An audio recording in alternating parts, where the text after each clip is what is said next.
اللہ تو اتنا سخی، اتنا اعلیٰ ظرف ہے کہ وہ ماضی کے گناہوں کا سایہ بھی نہیں رہنے دیتا، تانا بھی نہیں دیتا، احساس بھی نہیں دلاتا۔ کچھ خطاؤں کو، کچھ دعاؤں کو، کچھ باتوں کو اللہ کے ساتھ راز رکھا کریں۔ وہ ایسا رازدار ہے جس سے مخلص کوئی بھی نہیں۔ اللہ سے باتیں کرنے کی عادت ڈال لیں، اللہ سے دوستی کر لیں۔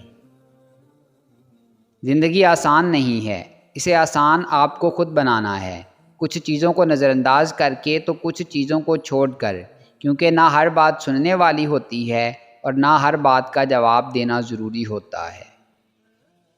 سننے کی بہترین آوازوں میں سے ایک بہترین آواز ضمیر کی بھی ہے۔ اصلاح کے 100 الفاظ سے بہتر تجربے کی ایک ٹھوکر انسان کو مضبوط بناتی ہے۔ کچھ باتیں سمجھانے کی بجائے خود پہ بیت جانے پر سمجھ آتی ہیں۔ اذیت کے بدلے میں اذیت دے کر جس سکون کی انسان کو تلاش ہوتی ہے وہ کبھی نہیں ملتا۔ دل کو سکون معاف کرنے سے ہی آتا ہے۔ جب آپ لوگوں میں کچھ بانٹنے والے بن جاتے ہیں تو اللہ سب سے زیادہ وہ چیز آپ کو ہی دیتا ہے۔ اب آپ پر ہے، چاہے آپ خیر بانٹیں یا شر، خوشیاں بانٹیں یا نفرتیں، محبتیں بانٹیں یا بغض، بے سکونی بانٹیں یا راحتیں۔ اللہ کا وعدہ ہے جو خرچ کریں گے وہ لوٹ کر ضرور آئے گا۔ اب خرچ صرف مال نہیں ہوتا، وقت بھی ہوتا ہے، جذبات بھی ہوتے ہیں، صلاحیتیں بھی ہوتی ہیں اور علم بھی ہوتا ہے۔ زندگی کے حسین لمحات واپس نہیں آتے، لیکن اچھے لوگوں سے تعلقات اور ان سے وابستہ اچھی یادیں ہمیشہ دلوں میں زندہ رہتی ہیں۔ تکبر چاہے دولت کا ہو، طاقت کا ہو، رتبے کا ہو، حیثیت کا ہو، حسن کا ہو، علم کا ہو، حسب و نسب کا ہو، حتیٰ کہ تقویٰ کا ہی کیوں نہ ہو، انسان کو رسوا کر کے ہی چھوڑتا ہے۔ وہ لوگ جن سے پیار ملا ہو، عزت ملی ہو، وہ تو یاد رہتے ہیں ہمیشہ، مگر جنہوں نے دل بہت دکھایا ہوتا ہے وہ بھی ذہن سے چپک جاتے ہیں۔ بہت کوشش کے باوجود وہ دھیان سے نکل نہیں پاتے، اور ہر ان کے خیال کے ساتھ ہی ڈھیر سارا درد بھی اتر آتا ہے دل پہ۔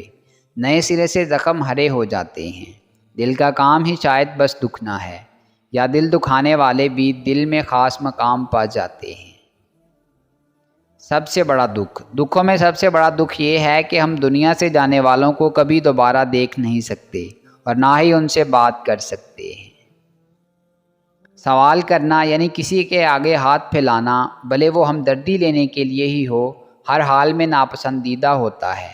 انسان کو واقعی اپنے مسئلے اپنے تک رکھنے چاہیے۔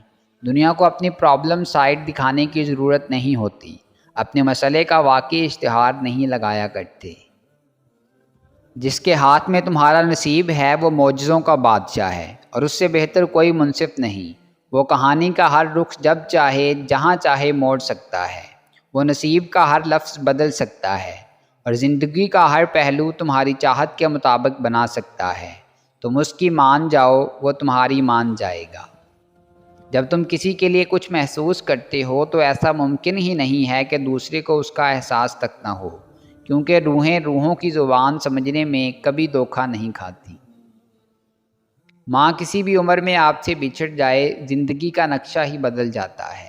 ماں پہلی اور آخری بہترین دوست ہوتی ہے۔ ماں کو کھونے کا نقصان کبھی پورا نہیں ہو سکتا، لیکن آپ اس نقصان کے ساتھ جینا سیکھ جاتے ہو۔ وہ آپ سے کبھی بھی دور نہیں جاتی، ہمیشہ ساتھ رہتی ہے، آپ کی سوچوں میں، آپ کے دل میں۔ اپنی خوشیاں اور غم اپنے تک محدود رکھیں، کیونکہ لوگ خوشیوں کو نظر لگا دیتے ہیں اور دکھوں میں مزید اضافہ کر دیتے ہیں۔ آپ کی تھوڑی سی توجہ کسی کی زندگی کو بدل سکتی ہے۔ پوری دنیا کے لیے بھی اگر آپ عام سے ہو جائیں، لیکن کسی ایک کے لیے آپ پوری دنیا بھی ہو سکتے ہیں۔ اس لیے نظر رکھا کریں ایسے دلوں پر جو آپ کی فکر کرتے ہیں، بغیر کسی غرض کے، بغیر کسی مطلب کے۔ نماز اتنی ہی ضروری ہے جتنا کہ جینے کے لیے سانس لینا ضروری ہوتا ہے۔ اللہ پاک ہمیں سجدوں کی لذتیں عطا فرمائے۔ زندگی آزمائشوں کا سمندر ہے، کسی سے لے کر آزمایا جاتا ہے تو کسی کو بے تحاشا دے کر آزمایا جاتا ہے۔ کہیں شکر تو کہیں صبر کی آزمائش ہے۔ دوستو، اگر آپ کو ہماری یہ کاوش پسند آئی ہے تو ویڈیو کو لائک کریں، شیئر کریں اور کمنٹ باکس میں کمنٹ کر کے اپنی ذاتی رائے ضرور دیں۔ اور ہمارے چینل کو سبسکرائب کر لیں اور بیل آئیکن کو پریس کر دیں تاکہ مزید نئی آنے والی ویڈیوز آپ تک براہ راست پہنچ سکیں۔ ملتے ہیں نیکسٹ ویڈیو میں، تب تک کے لیے اپنا اور اپنے اپنوں کا خوب خیال رکھیے گا۔ اللہ نگہبان۔